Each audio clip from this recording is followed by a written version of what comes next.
हम अफोर्ड नहीं कर सकते साहब किसी तरह की ग्रीवांस, किसी तरह की यहाँ पे त्रासदी, किसी तरह की यहाँ पे रुंधन, आक्रोश। They are the best mountain troopers. पहाड़ों पे लड़ने के लिए इनका कोई सानी नहीं, क्योंकि ये पैदा ही 11,000 फुट की ऊंचाई पे हुए। हंसमुख लोग, सिंपल लोग, कोई इनमें चतुराई नहीं, कोई किसी किस्म का क्लेवरनेस नहीं है इनके अंदर। Simple God honest people. 7-8 दिन हम लोग मार्च करते रहे ना।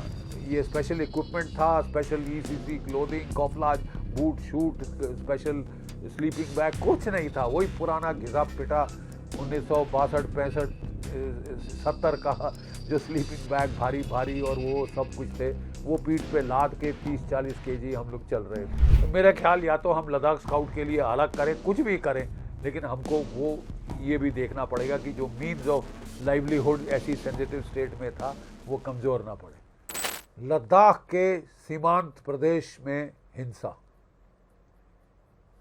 लद्दाख हमारा एक बहुत अल्ट्रा सेंसिटिव सीमांत प्रदेश है। यहाँ पे चीन का LAC line of actual control हमारे साथ लगता है और पाकिस्तान की LC। दोनों, आप जानते हैं, दोनों देशों के साथ झड़पें हो चुकी हैं। कितनी झड़पें हो चुकी हैं। कारगिल युद्ध हुआ था, यहाँ पे काफ़ी लड़ाई इस इलाके में भी हुई थी, और फिर सियाचिन में तो अब जाके थोड़ा युद्ध शांत हुआ है।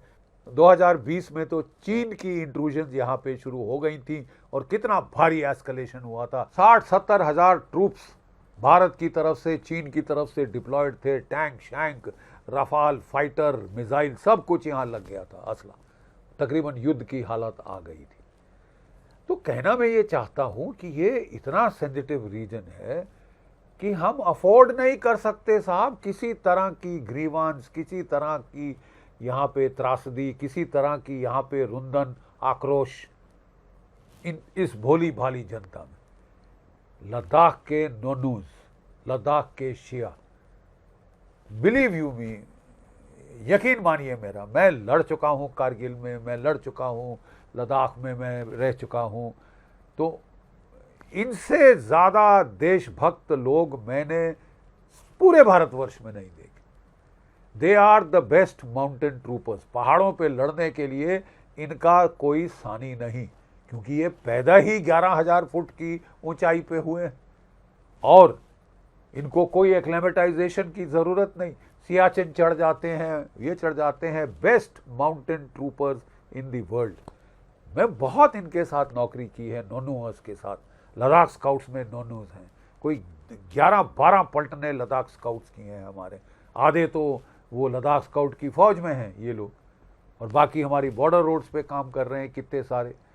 और हंसमुख लोग, सिंपल लोग, कोई इनमें चतुराई नहीं, कोई किसी किस्म का क्लेवरनेस नहीं है इनके अंदर। सिंपल गॉड ऑनेस्ट पीपल हैं। मैं आपको एक छोटी सी मिसाल दूंगा। सन 1976 में मेरे को टास्क मिला था कि आप एक स्पेशल रेकी पे जाएंगे, और special petrol mountain warfare advanced course के जो हमारे बेस्ट थे उनको लेके भेजा गया कि साउथ ग्लेशियर चढ़ के रूट्स ढूंढें कि लड़ाई के दौरान अगर हमने इन्फिल्ट्रेट करके स्कर्दू के पीछे पहुंचना है तो रास्ते कहाँ हैं, वो रास्ते देख कर आओ। तो हम लोग चढ़े थे 1976 में, मेरी लीडरशिप के अंडर एक ग्रुप चढ़ा था वहाँ पे साउथ ग्लेशियर में, साउथ ग्लेशियर, ठीक है साहब। और वहाँ पे आप हिसाब लगाइए कि मेरे को कई 7-8 दिन हम लोग मार्च करते रहे ना। ये स्पेशल इक्विपमेंट था, special ECC clothing, camouflage, boot suit, special sleeping bag, कुछ नहीं था। वही पुराना घिसा पिटा 1962, 65, 70 का जो स्लीपिंग बैग भारी भारी और वो सब कुछ थे, वो पीठ पे लाद के 30-40 केजी हम लोग चल रहे थे, ठीक है। और श्योक रिवर की रेतीले, उसमें हमको काफ़ी लंबा चलना पड़ा, वो रेत में चलना और पहाड़ों में जहाँ की हवा पतली है, जान ले लेता। तो साहब मैं जब शाम को हम पहुँचे तो एक लद्दाख स्काउट के पोस्ट में मैं ठहरा। तो मैं कैप्टन था, तो उन्होंने मेरे साथ एक नोनू मेरा सहायक लगाया और मैं बहुत थक गया था। उसने देखा कि साहब बहुत थक गए हैं, तो बेचारा गर्म पानी शानी ले आया, पाँव शाँव डालो उसमें, और फिर बेचारा वो एक hot cup of coffee, Nescafe coffee बना के लाया। यकीन मानिए मैंने इतनी स्वादिष्ट कॉफ़ी कभी नहीं पी। एक तो वो कहते हैं ना कि जब बत्ती बंद होती है तो कॉफ़ी का सबसे ज़्यादा मज़ा आता है। तो मैंने बहुत तारीफ़ की, तारीफ़ के पुल बांध दिए, बेटा इससे अच्छी कॉफ़ी मैंने कहीं नहीं पी। वो नोनुआ, नोनुआ मतलब छोटा बेटा जिसको हम बोलते हैं ना, जैसे कांछा बोलते हैं गोरखा सिपाही को, वो बड़ा खुश हुआ बेचारा कि इन्होंने कितनी तारीफ़ करी है लद्दाख स्काउट की और ये वो। तो सुबह जब मैं जा रहा था तो वो इतना बड़ा कोई 10 केजी का नेस्कैफ़े कॉफ़ी का जार टिन वो लेके आया। ये साहब ये आप ले जाओ, आपको अच्छा लगा ना कॉफ़ी, ले जाओ। तो मैं हैरान रह गया। मैंने कहा बेटा 30 केजी 40 केजी के करीब मेरी पीठ पे है, मैं 1 केजी तो क्या 1 ग्राम और नहीं उठाना चाहता, तो मैं कहाँ लेके जाऊंगा। और ये तो आपके लिए है। 1 कप कॉफ़ी पी लिया मैंने, मेरे लिए तो बहुत काफ़ी है। सुबह आपने फिर पिला दी कॉफ़ी, लेकिन ये आपका है, मैं नहीं ले सकता। मैंने उसको बड़ा समझाया। वो बेचारा बहुत रुआसा हो गया। नहीं नहीं साहब आप क्यों नहीं ले रहे। उसको लगा कि मैं तौहीन कर रहा हूँ। तो बड़ी मुश्किल हो गई मेरे को समझाने फिर, और हमारे जवानों ने बोला नहीं नहीं नहीं उठा नहीं सकते, नहीं तो ले जाते ये है वगैरह वगैरह, और हमने वो छोड़ा। तो वो मुझे बोलता है साहब आप क्यों परेशान हो रहे हैं, ये 10 केजी कॉफ़ी तो है, ये तो आसमान से गिरता है साहब। मैंने कहा आसमान से गिरता है। फिर मेरे को ख्याल आया कि वहाँ पैराशूट किया जाता था, सामान पैराशूट से आता था, और वो समझते थे कि आसमान से गिरता है, फ्री है, ये तो भगवान दे रहा है, तो क्या आपको दे दिया तो क्या है, क्या बड़ी बात है। 10 केजी कॉफ़ी आप ले गए तो क्या हो गया। इतने सीधे लोग हैं। तो मैं तो साहब सोच नहीं सकता कि कोई इनको एक्यूज़ करे और दोगलापन और चतुराई और ये और वो हमारे मैदान के लोग करते हैं साहब।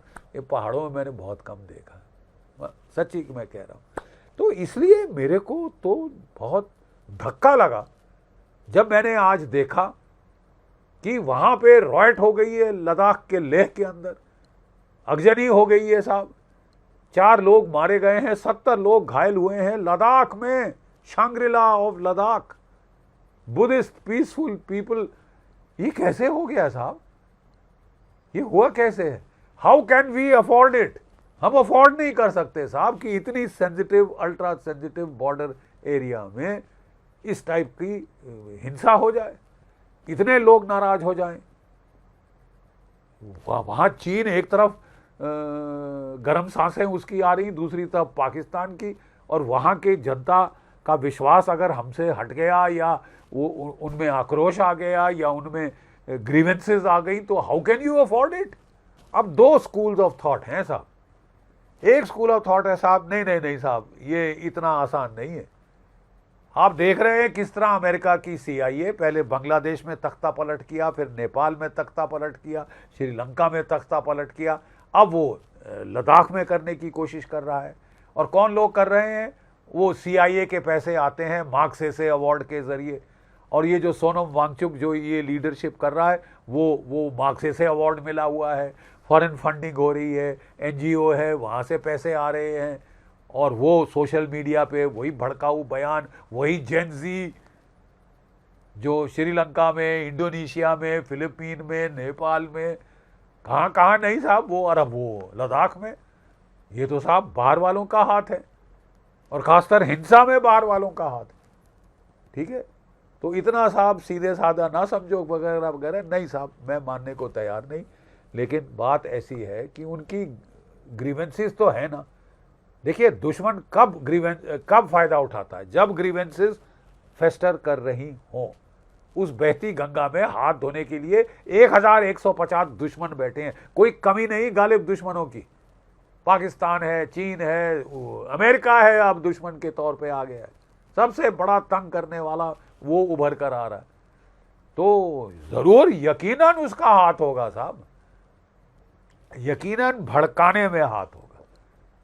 बेसिक बुनियादी मामले सुलझाना हमारा काम है कि वो इतनी आग इतनी ना जल जाए, इतनी भी चिंगारी ना हो कि जिसे कोई फूंक दे के दावानल बना दे, जैसे कि उसने नेपाल में बनाया है अभी हाल में। हमको बहुत केयरफुल होना पड़ेगा। तो इनकी ग्रीवेंसेस क्या है, let us analyse this issue. क्या ग्रीवेंसेस हैं, जायज़ हैं, नहीं जायज़ हैं, एक्सेप्टेबल हैं, नहीं एक्सेप्टेबल, हम क्या कर सकते हैं। तो मैं आपको कहना चाहता हूं कि साहब ये जो इनकी ग्रीवांस है कि इनको यूनियन टेरिटरी बना दिया था लद्दाख को, ठीक है, और क्योंकि वो बहुत दुखी से जम्मू कश्मीर की सरकार से, ये जो महबूबा मुफ्ती सरकार और ये सरकार कॉलोनी बना के रखा था लद्दाख को, तो हमने सोचा था बहुत खुशी होगी, बहुत आनंद आएगा लोगों को वहाँ पे। लेकिन अब वो कह रहे हैं कि साहब हमको जो है स्टेटहुड चाहिए, हमको अपनी स्टेट असेंबली चाहिए, ठीक है, हमको 6 शेड्यूल ऑफ द कॉन्स्टिट्यूशन चाहिए, जो कि नॉर्थ ईस्ट की कई स्टेट्स में है जहाँ ट्राइबल सोसाइटीज़ को बहुत सारे सेफ गार्ड्स दिए गए हैं, ठीक है।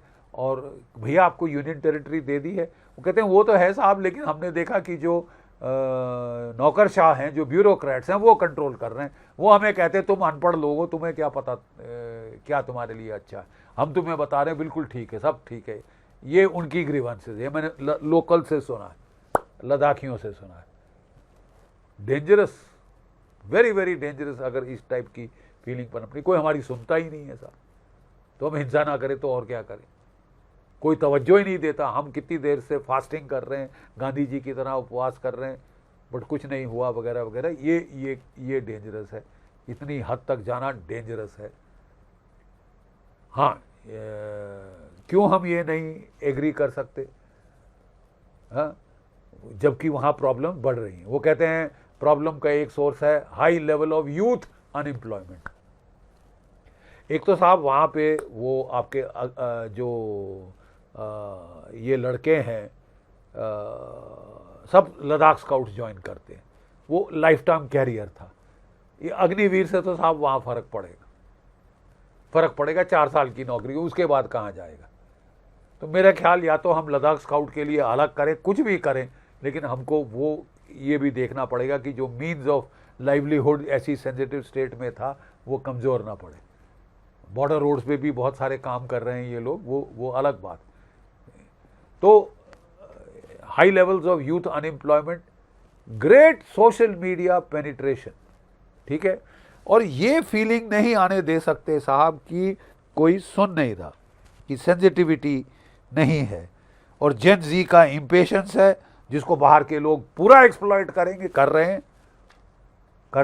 दिया है, और आपके लिए प्रॉब्लम खड़ी करी है साहब। तो वी कांट बी रिएक्टिव, हर जगह आग जलेगी हम फायर फाइटिंग के लिए जाएंगे। We have to be proactive, we have to head it off, simple. वहां तक स्थिति पहुंचना ही ना दें, आपको प्रोएक्टिव होना पड़ेगा, फायर फाइटिंग बंद करनी पड़ेगी। जहां जहां इस टाइप की पेन पॉइंट्स हैं आइडेंटिफाई करिए, address them before the enemy addresses them, कि शत्रु इसके पहले उनका फायदा उठाए, आपको उनको खत्म कर देना चाहिए। और Ladakh sensitive border region, Arunachal Pradesh sensitive border region, we can't afford it. मतलब हम अपने पांव में कुल्हाड़ी मारेंगे अगर हम थोड़ा सा भी इसमें ढील कर दें।